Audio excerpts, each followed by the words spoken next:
Hey, how y'all doing, man? Back again with another episode of It Factor, man. I'm Jeremy, your host as always, and today we got somebody great, somebody special, one of my best friends, man. Jalan Andrews, bro. Go ahead and introduce yourself. My guy. What's up, y'all? It's Jalen. Man, it's nice to meet whoever's watching. Definitely glad to be a part of the It Factor, man. And you know, ain't got too much to say right now. You know, I like to talk. I'm gonna try my best. You know what I'm saying? Not to over talk, but now I'm looking forward to just the conversation. So. All right, bro. So straight, we started off, bro, with how we met, man. So like, tell me, what pushed you to want to go to CAU, bro? Man, I think I was asked this question. Somebody literally just asked me this question the other day. And when they asked me, I didn't have like a deep story. Like I don't have like a deep story to go like with it or anything like that. But I think it was quite simple. I got family in Atlanta. So for me and my mama, she went to she actually attended Clark for a very short time. So I think on my end, those were my two things. Having family. It was somewhere my mama, she had already been. So I think for me it was like, and I know I wanted to be in Atlanta. So I was like, I'm gonna do that. I needed to get out of my hometown. So yeah, let's go see what Clark is about. So, went, and man, some good 4 years, huh? Like it was life changing years, bro. For sure. Man, so like on to now, man. So like, how is it like your day to day now, Oracle, bro? Like what we do every day? Like, how that look? Man, so at first, a while back it was crazy, but I used to stay in the apartments right across from the job. Clutch, very clutch. So for me, it was really roll out the bed at not whatever time, but get to work on time. But I was that close so I could just walk. Yeah. But now, since I just recently moved, and we in these working from home times, it's one of those things where I now have to, it's all virtual, as we all know. So for me, it's waking up in the morning, roll over, grab my laptop, maybe go in the living room or just another room just to get out of the bed and move around. But man, I go in there and it starts off with me checking my emails. Just Same thing for me, bro. You know how it is, Same thing, man. Check the emails, just try to figure out how I want to get the day started. But as far as the role and just the job, it's I'm a business development consultant, and what that looks like is it's just me prospecting into I'm a part of a team. It's called the ULA team. That's the Unlimited License Agreement team. And what we do, we work with the Fortune 500 companies that have contracts with Oracle. So they have a contract that includes products and just different options and things of that nature. And what we do, we come in as a group to just make sure that that investment is being used, wisely. So, my day-to-day is really just taking those accounts that I have, reaching out to people, trying to start conversations, trying to connect people with the right resources, and just really trying to help people, make sure they're using what they bought, making sure they get everything they're supposed to get out of their investment, though. Got you on that, bro. We use y'all a lot, man, at GM, man.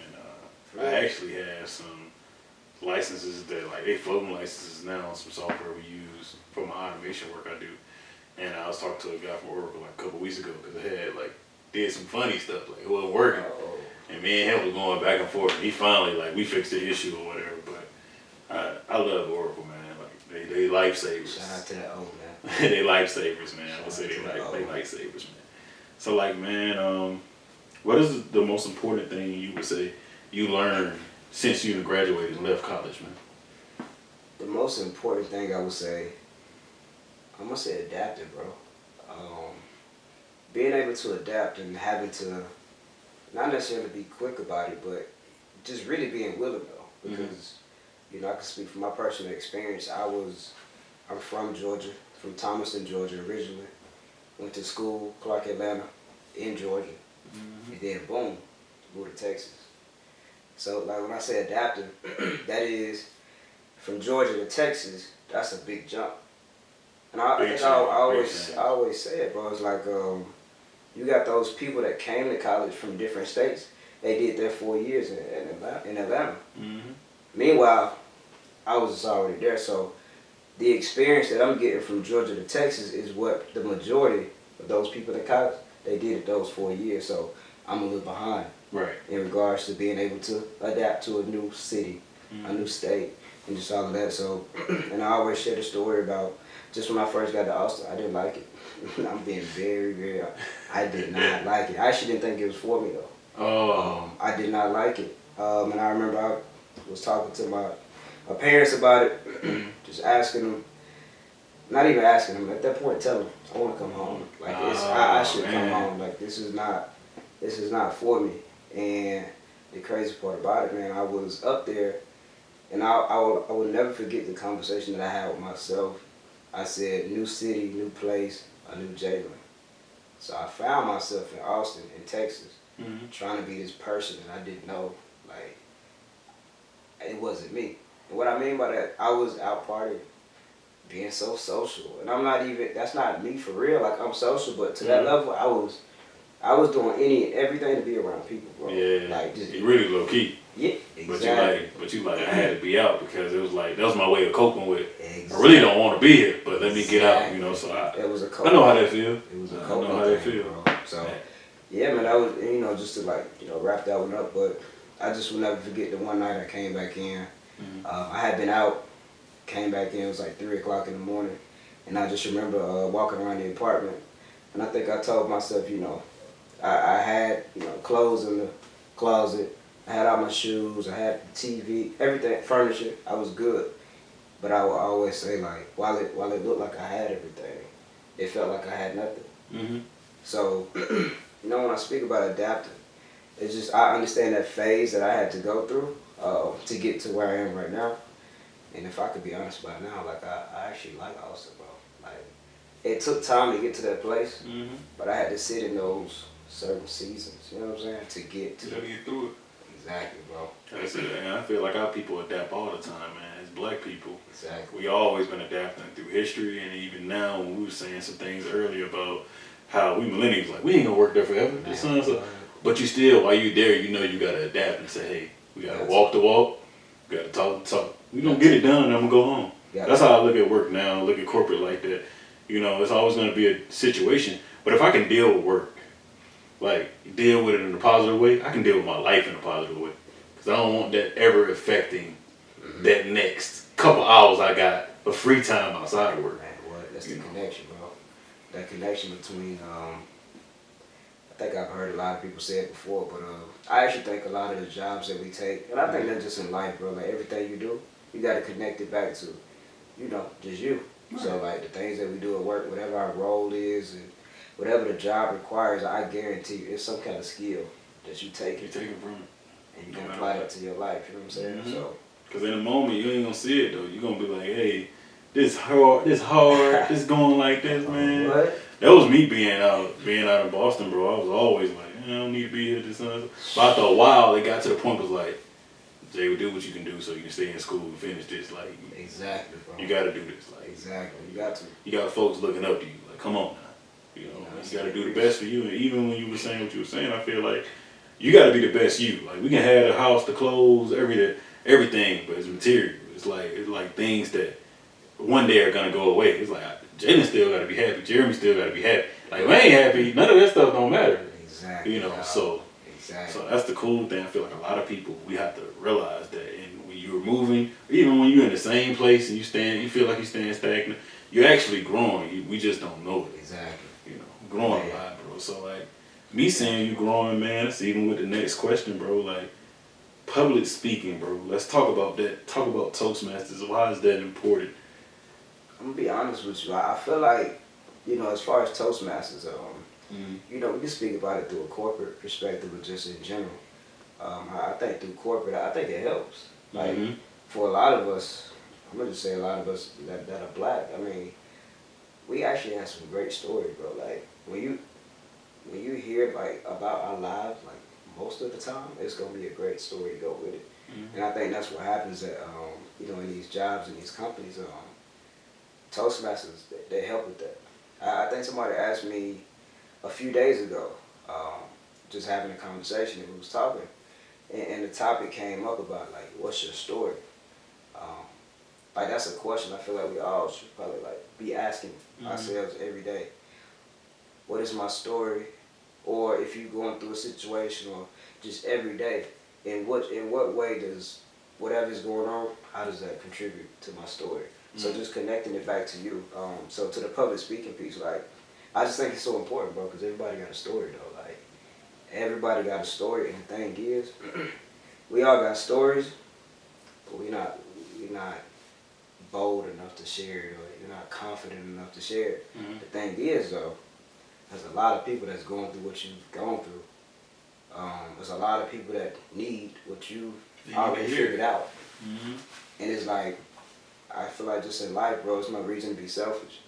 And I think, so when it comes to speaking, that's why I'm big on like being vulnerable, like being transparent. Because I believe that those are like the two ways that we can truly change. Not only those that we know, exactly. Overall, not only the people that we know, but like the people that we don't know. They just need to hear your story, bro. So public speaking, that's how I look at it. I don't look at it speaking. I look at it sharing my story to touch somebody, dog. I'm with you on that, bro. That's even essence to create. So many ways why I created this show, bro. But that's the biggest reason, to touch other people and let people see, like, this is what we doing. This is what you can do. You can do better. I want you to be better than me. Don't beat me. Be better than me. But you can call me. You can email me, man. You can watch the show, comment. Hey, I need help. I don't care what it is. I know somebody that did it. It's all about or somebody that's about to do it. It's all about visibility, man. I think that's another thing too. You exposure. That's real. I mean, we could both speak to it, but coming from a small town, but we ain't. You got me. I can't all the way speak for you, but I can speak for myself. I didn't see too much growing up. Bro, I didn't either. I didn't see. I'll tell you something. We took the best trip, single parent home with my mom, and she did the best she could, and thank God for that. And we took certain trips to certain states and things of that nature, like zoos, you know, aquariums and stuff like that. But it wasn't until I got to high school and I got a STEM program, I went to your Auburns, you know. I went to go see, you know, Georgia Tech. I went to go see South Carolina, the University of South Carolina. So it's like, in seeing those schools, I also went to NASA, had a, like little trips like that. And in seeing it, I was like, I would see people like me. And I was like, dang, I can be there. You know, but at home in Fort Valley, it's not that much. It's a rural area. Fort Valley State University is there, you know, great. Shout out to the HBCU. But, like, it's still like, my mom was always pushing me, like, I went there, your sister went there, your uncle, like that, down the line, you gotta go somewhere else. You gotta be different. If that's what you wanna do, you know. Because I don't want you getting stuck here and getting stagnant.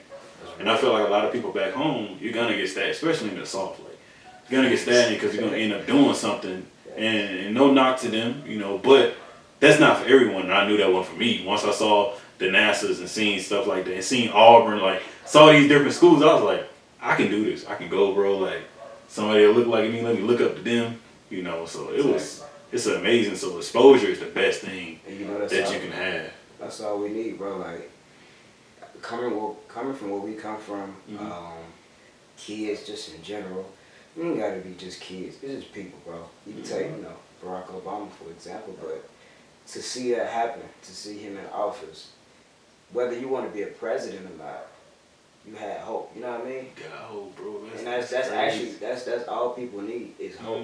You know what I'm saying? And I think I always said, or I asked the question, you know, how do you know that every day, like what you're doing, is not giving somebody else hope?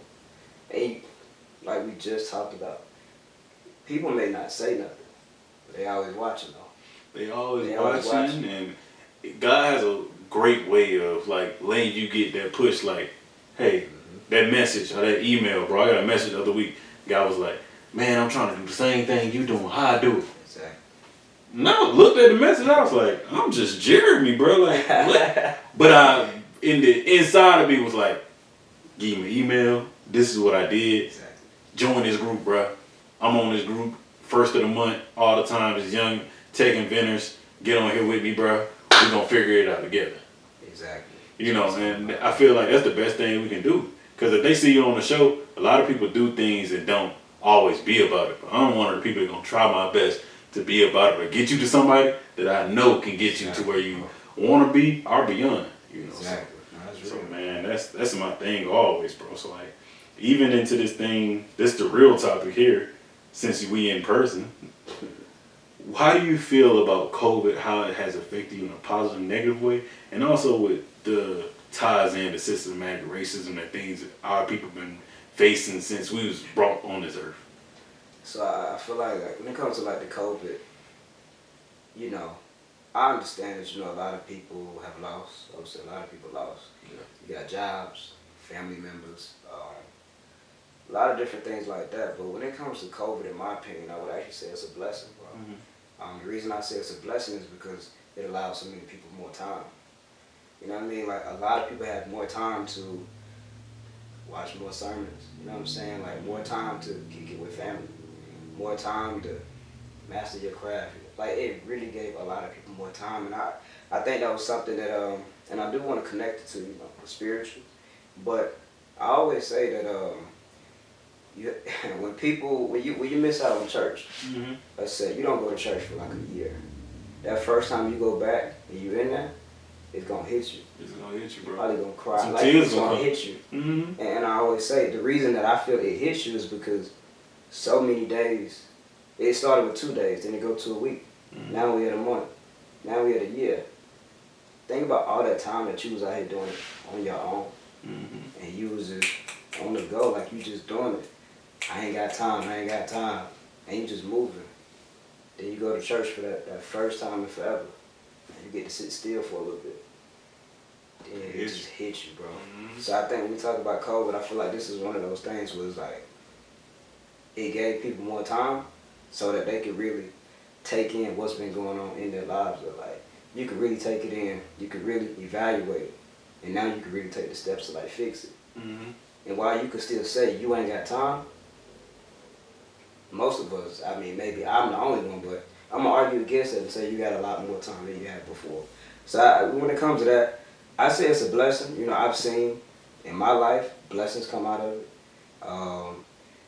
With the whole systematic, racism, I think that's another thing. We see that in corporate. Every day. Every that's, day. back in June, I think it was in June, but when George Floyd, that situation, that was just it was just so hot. It put so much pressure on our peers at work because they had to talk about it. And even to now, I think November, a woman that'll reach out and, Jerry, how you doing? What's going on? How you feeling? How's your mentally? People wasn't asking that before. And even now, it's still some people that don't know how to approach a black male or black woman in the workplace. And it's not even, it's the thing, it ain't even hurtful no more to me. It's just the fact of like, bro, you gonna hear me. Like, if I have something to say, I'm gonna let you know. I'm gonna let you know if something's wrong. It's already too much going on. Granted, this is a job. Thanks. This is a job, man. Sure. Like, we get paid to do it to our best abilities. Nobody ain't perfect. So that's how I look at that whole situation in corporate. And I feel like a lot of people just bam on it on like, yeah, and they gotta do this, and when I get hired, this is like, get there first. Facts. And then, and that's another thing too, bro. Like, just going into it. When we talk about that, it's very emotional. You know what I'm saying? And I've learned just in my time, at least being in Texas, really evaluating. But a lot of us move off emotion instead of logic. And emotion have you making the wrong decision a lot of times. You know what I'm saying? So sit back and think. Exactly. In those scenarios, we're talking about the systematic racism, and you going to work, you just mad at people. You mad at anybody that's not black. Like, you just mad, and it's like, and then after being mad, you like, we have to do whatever this big plan that you have. And it's like, I believe in like the snowball effect when we're talking about something like that. Start out small. Get there first. You know what I'm saying? Start out small. Continue to like have conversation. Continue to do smaller stuff to expand your reach. You grab small stuff gonna make the impact. Exactly. It's gonna make that more of an impact than to think off of emotion and in the moment. Exactly. We gotta get away from thinking in the moment. That's the thing that a lot of young people have to do. Exactly. And I feel like older people, they over that. They like, hey, this how the job work now, baby. They over that. This what's gonna happen now. And I think I was saying, bro, in that time, it was challenging, I think, but I know the one word that came to me, like in that time of everything that was happening, after I, got off my own emotions, I just had to ask myself, I see what's going on. I understand I can't change the world, but like, who's to say that I can't change a few people, that Oracle maybe, that can maybe. go to somebody else and change the world. You know what I'm saying? Who's to say that I can't play a part in that change? And I had to ask myself, am I committed? You know, would I be committed to even trying to make this change? And what I mean, you know, when I say commitment, this is guy like listening to Inky Johnson, and his definition of commitment is staying true to what you said you would do, long after the mood in which you had said it in has left. And when he say that, that's the only thing that comes to my mind when we're talking about systematic racism at work. We all gonna complain, we all gonna be emotional about it, but who's gonna take the action? You're right. You know what I'm saying? If we go back in the days, Martin Luther King, that wasn't a week, that wasn't a month. Those were a lot of days, you know what I'm saying? Like, yo, they did a lot, bro. So, you know, it's a journey, bro. It's a journey. I try to keep my perspective as positive as I can. So, everything that's been happening this year, it's been crazy, emotional. But I can't say any of it has been negative. Do I understand it all? No. But am I supposed to? No. And it for us to understand. I'll worry about, you know, so. Exactly. It's true. That's even going. So, man, what would you say? What's your ear factor, bro? Like, why you do what you do? Why I do what I do, man. I if I gotta say my ear factor, I'm gonna say just being authentic, bro. Like, to be honest, I really think that's the one thing about me that can like grab people. You right. Because it's just so I really am who I am. Bro, you Jay. Even on the corporate meeting, I'm still gonna say for sure. Like I would still say for sure, or most def. Like I would still say. Oh yeah. The thing about it don't sound crazy though. Like it's because it's you. Exactly. I can't fake and be nobody. I can't do that either. Exactly. It's hard to try to. Yeah, how you doing? Da da da. It's like, no man, what's up? You good? Exactly. And I seen myself last week do that to my manager, bro. And he was like, hey, what's up, Jeremy? And I was like, bet. Like, hey, exactly. it finally got through to you because I ain't gonna say, hey, Chuck, how you doing, man? You know. Exactly, but So, yeah. why I do what I do, man, is to be honest, this is what we kind of spoke about, but it's exposure, bro. I wanna, I wanna be not the person. I wanna be one of the people that is able to bring exposure to those that can't get to feel like they can't get to certain places or don't believe that they can.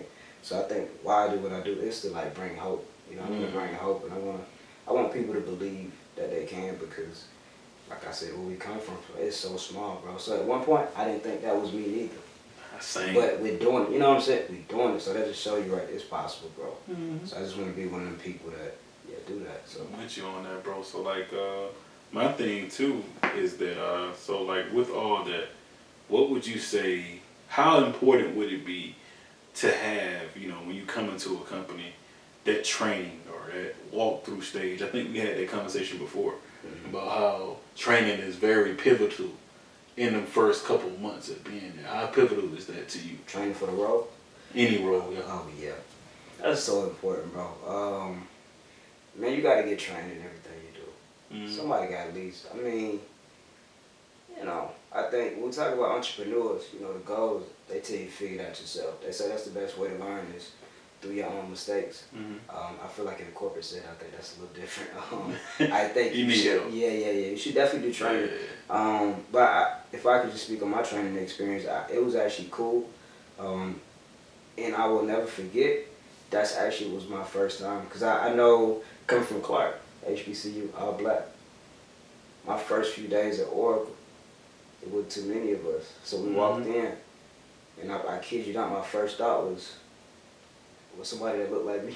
Like, where they at? I'm with you on the Because same. it's so deep. And that was just training. That was training. It's not even the full office. And that was training.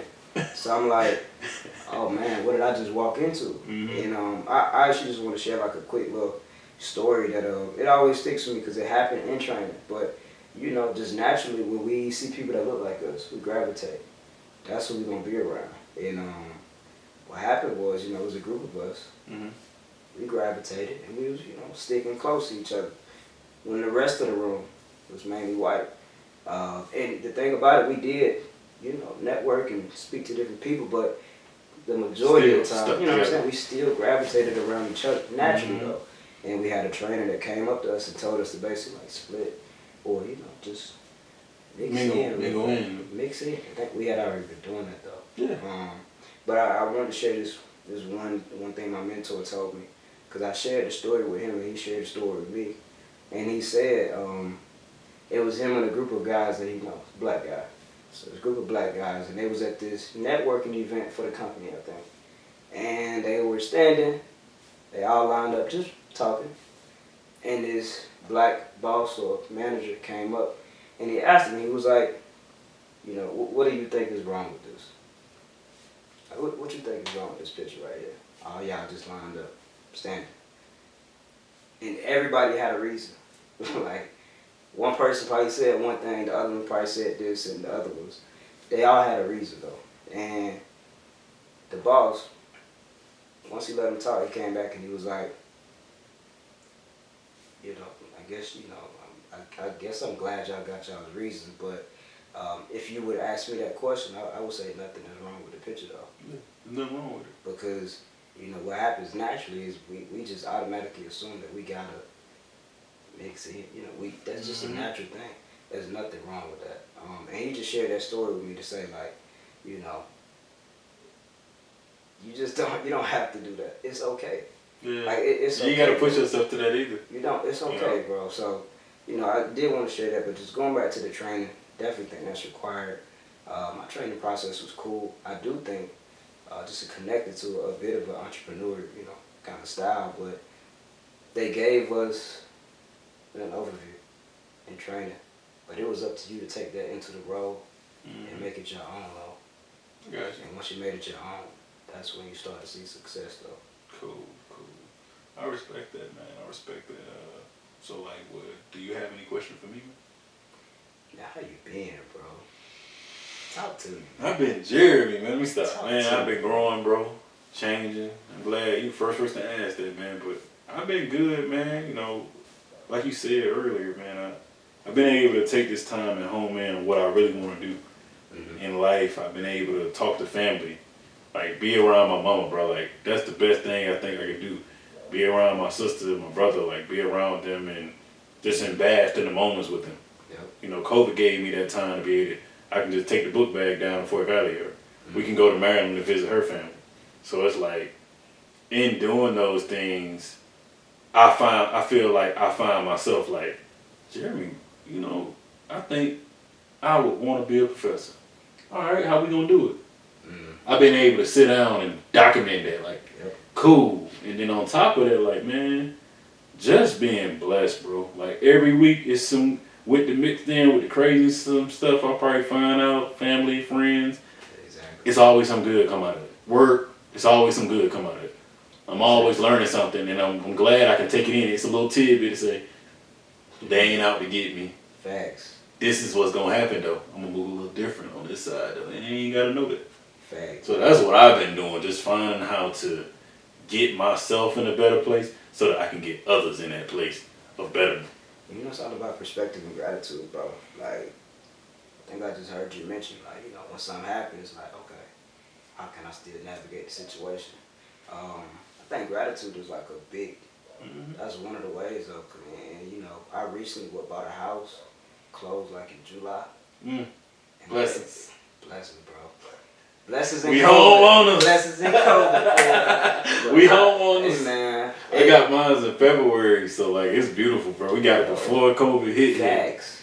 Yeah, I'm proud of you. It's a whole blessing, bro. But it's like, I kid you not, man. When I first got into the house, I don't know what was going on, but I feel like I was getting tested a bit. And you know what they say, man. That the more you go up, the harder the tests get. Or they just gonna start coming like back to back. But you know, in adversity, that's when character is built in adversity. You learn how to adapt, like you said. You learn how to adapt. I kid you not, bro. I got locked out. I got locked out of my house, bro. Like probably like a few weeks after closing. The biggest difference was I wasn't in the apartments no more. So you know, in the apartments I can call somebody come get you. The house locksmith. Break that door. And it wasn't cheap. That money. It was money. And the reason I brought up the gratitude piece was because when it happened, I got locked out. You know, stepped outside when I realized, oh man, I'm locked out. I wanted to go into that mode where I'm like sad or mad or whatever, but you know, two things I had to like go ahead and change. I had to change the way I thought. Two things that came to mind was like, all right, look, You actually don't have time to be mad. You know, figure that out. Mm-hmm. Do what you gotta do to figure this out. But then after that, it's like, I think a few weeks before, I had kind of like stopped praying a lot. Like at one point, I was praying a lot. Mm-hmm. And when that moment happened, I got locked out the house. I was like, but you know what? Like, who's to say that this didn't happen? So I could just sit outside and have this time to pray. Mm-hmm. You know what I'm saying? To go back and do that. So it's all perspective, bro. Perspective, and then just trying to find gratitude and positivity in anything that happens in life. It's hard, but you got to though. Everything like I just said, man, it's not against you. It's not. The more you grow up, the more you're gonna realize that's where wisdom comes in. Yep. The wiser you get, the more you're gonna come to realize they ain't out to get me. Mm. I'm really out to get myself. Let me calm down real quick. Facts. Let me stop being emotional. And let me think through this situation. So that I can pass this class, so that I can get this a promotion at work, so that I can grow and I'm gonna leave work, I'm gonna go get my job and everything gonna be fine. Exactly. Because if that's the path that God has for me, then it's gonna be fine. And if not, it's gonna be fine because we're gonna figure it out in Him. Exactly. And that's what we all have to figure that out. We all have to figure that out. I did want to watch something though, because I know we was talking about the, just the whole, this journey though, especially with what you got going on right now. The journey. And I know you mentioned just the fact of, I'm not looking at numbers. Like, I don't look at the numbers. I do what I do because that's just what I want to do. And this is what I do. And I mean, I'm actually just curious just to hear more, like, hear about that, but like hear the perspective. I mean, I actually want to understand like how you got to that perspective of not caring about the numbers and like, I'm going to do this because this is what I said I do and I just want to do it. So, it was December of last year, 2019, and I was sitting there like, I'm gonna do a show. I've been talking about it since college, and every time I'm a person that said I was gonna write a book and wrote it, and I was like, how I'm gonna do it though, I pulled NJ, and I remember he got a passage in my book. That's how close we is. So I said, in that, what can we do so that multiple people can see this show every week? We gonna keep it coming no matter what. And at first I was like, man, they ain't liking it. Because I'm looking at the likes on IG or YouTube or all this. Then God sent my frat brother, bro, that already has a YouTube channel. Brother Jones, bro, Corey Jones, bro. He got a great, flourishing YouTube channel. And we talked after we shot the show because he came to the house. And he told me, he said, bro, I'm going to tell you one thing, little bro. And I said, what's that? He was like, stop focusing on the numbers. They gonna come. They gonna be there, bro. They gonna be there. He was like, bro, you got so many other goals and so many other things that's gonna happen. That's gonna come. All those gonna come. Everything that you want and more gonna come. And when I heard that from him, I already had prayed on it. And then to hear that from him was like, bro, this God speaking through my boy, my frat brother. Then on top of that, after that happened, bro, I probably hit 200 a month later.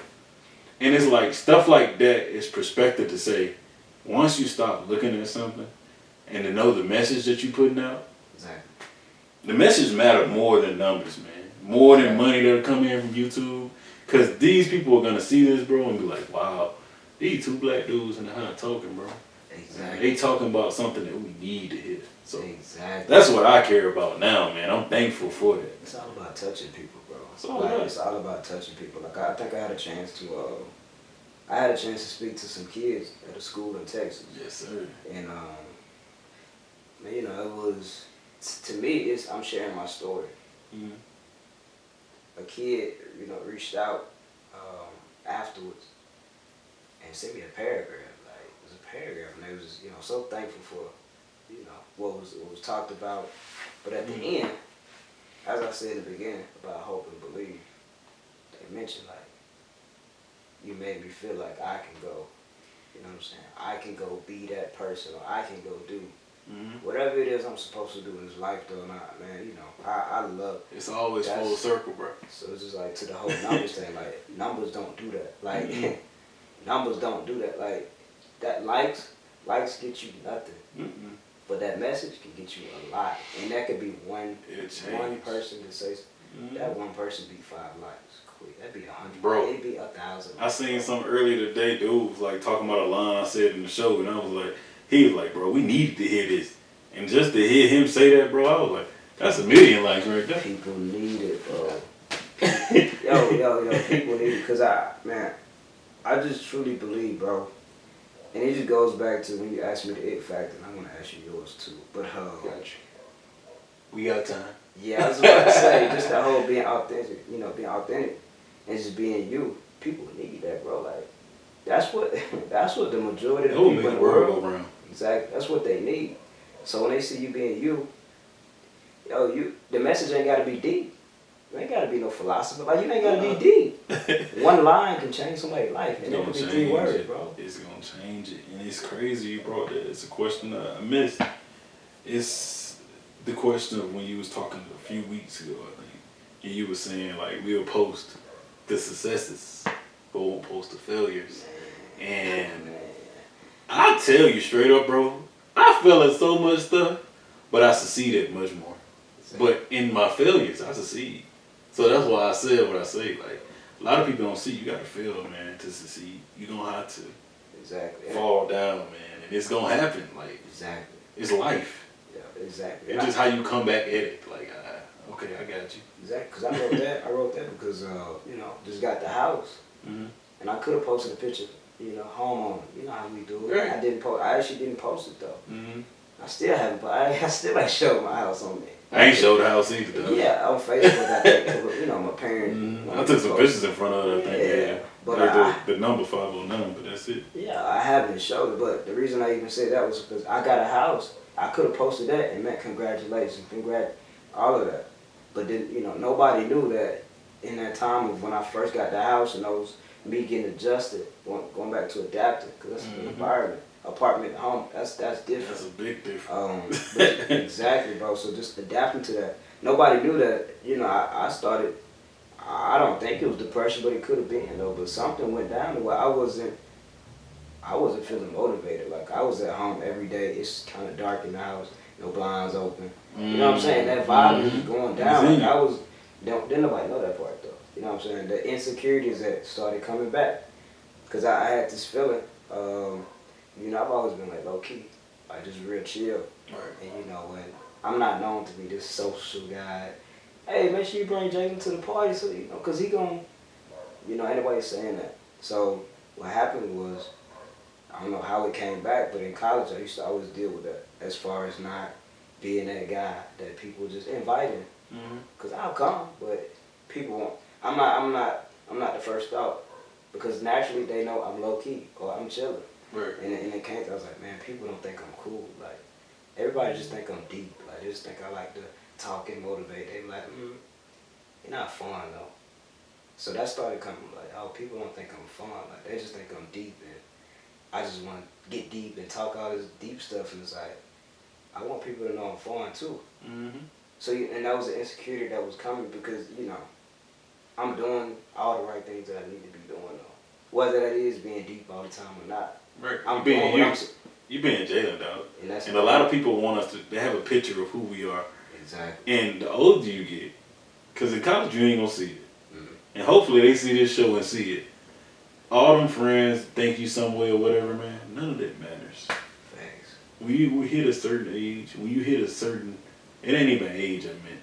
It's hit that mode of saying, I'm going to be Jeremy regardless. Exactly. Now if I have to fix some things, like some little hang issue, something like that, we can fix that. If they telling me I come to the party, I act out like this, we can fix that. Fact. But as far as if I ain't the person you calling, I don't need nobody else to make me happy. Or say, dang, Jeremy bought a house and I'm like that. No, you ain't gotta know. Now if you know, you my fault. But if you don't know, it ain't that I dislike you. It's just the fact you ain't in the answer. Why you need to know? Exactly. I don't need your like. What is it? Your like not gonna pay my light bill on mortgage. Bro. Validation. I need that. I need it. We all learning that too. It takes time, bro. It takes time, man. And I close it out, bro. Like, shoot with that, man. What's last message, man? You have any shout outs? Any last thing you want to get off your heart before we close up? Man, I just want to say thank you. Like, appreciate it for sure. But it if I could like, I guess lead the people like with anything, I would just say it's two types of people in the world. You got those people that the world can change, or you got those people that can change the world. You know what I mean? I'm with you. So if I could just like leave, anybody to whoever's watching, I would just say just be that person that's trying to change the world every day. Will you be perfect? Probably not. But it's all about progression and not perfection. So if I could just leave anybody with anything, man, just be that person that's trying to change the world every day. And just keep trying, like, don't give up, because it's going to be tough. Right. It's going to be tough. It will be hard. Mm-hmm. But I promise you, it's worth it, man. It's worth it, man. Just like we just talked about, man, you'll be surprised who you touch. And if you touch the people, you win. Mm-hmm. That's what Change it's all your about. life, man. Change Change your your lives. lives, bro. But That's all it's about. on my end, man, I say thank you, man. I appreciate it, bro. You're welcome, I man. feel like a celebrity. Thank man. you. You You are. know what I'm saying? You are, man. But I'm sitting with celebrity myself. You gonna come on. You gonna come on multiple times. In fact, I get ready to see him multiple times, Oh, man. my God, man. It's But been no. some years, bro. That's crazy. Too long. But thank you for another episode of Showdown. Y'all take it easy, man. Like, comment, subscribe, come back with me, man. And that's it.